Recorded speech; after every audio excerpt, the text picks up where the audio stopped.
पैसा ही पैसा होगा। ज्यांनी या IPOमध्ये अप्लाय केलेला होता मित्रांनो, त्यांचे 5 मार्चला जे लिस्टिंग डेट दिसत आहे तुम्हाला, त्याच्यामध्ये पैसे डबल होण्याची शक्यता दिसत आहे मित्रांनो. तर जे रिटेल इन्व्हेस्टर्स आहेत ते जवळपास 129 पट हा IPO भरलेला होता. म्हणजे 129 लोकांमधून फक्त एकाला हा IPO अलॉट होईल. म्हणजे खूपच कॉम्पिटिशन याच्यामध्ये आहे. तर लॉटरी सिस्टम आहे, तर लागण्याची शक्यता खूप कमी आहे. आता जेवढे लोकांना लागणार आहे ते आहेच, पण ज्याची कॅपॅसिटीपेक्षा 129 पट हा सबस्क्राईब झाल्यामुळे ठीक आहे लागण्याचे चान्सेस म्हणजे 129 लोकांमधून एखाद्याला याच्यामध्ये हा IPO मिळेल. ठीक आहे, तर लक्ष द्या याच्यामध्ये. बघा कंपनी नेमकी काय करते, तर Exicom Telesystems Limited specializes in power system, electric vehicle charging and other related solution. ठीक आहे, तर लक्ष द्या याच्यामध्ये की ही कंपनी जी आहे पॉवर सिस्टम, आजकाल पॉवरची डिमांड वाढलेली आहे. इलेक्ट्रिकल व्हेकल त्याच्यामध्ये चार्जिंग वगैरेचा काम करत असते.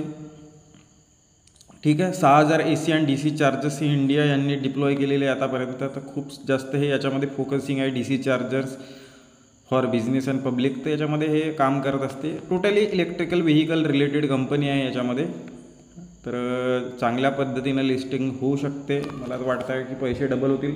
ज्यांनी 15,000चा एक लॉट जरी मिळाला, ठीक आहे 15च्या जवळपास राहतो, तर ते पैसे डायरेक्टली 25 ते 30 हजाराच्या मधात ते लिस्टिंगच्या वेळेस होईल.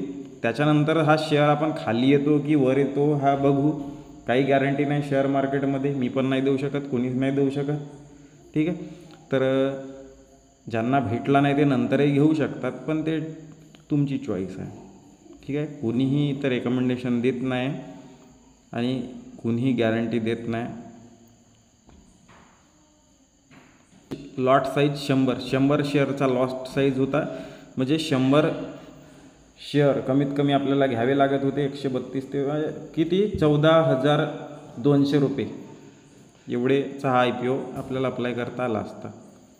ठीक आहे, तर लक्ष द्या आणि असेच धमाकेदार व्हिडिओ बघण्यासाठी चॅनलला लाईक शेअर आणि सबस्क्राईब करा. माहिती तुम्हाला पुरेपूर मिळेल. ठीक आहे, आणखी चांगल्या शेअरचे याच्यामध्ये ॲनालिसिस वगैरे थोडासा बेसिक मी सांगणार आहे. तर त्याच्यासाठी तत्पूर्वी लक्ष द्या आणि सबस्क्राईब करून ठेवा.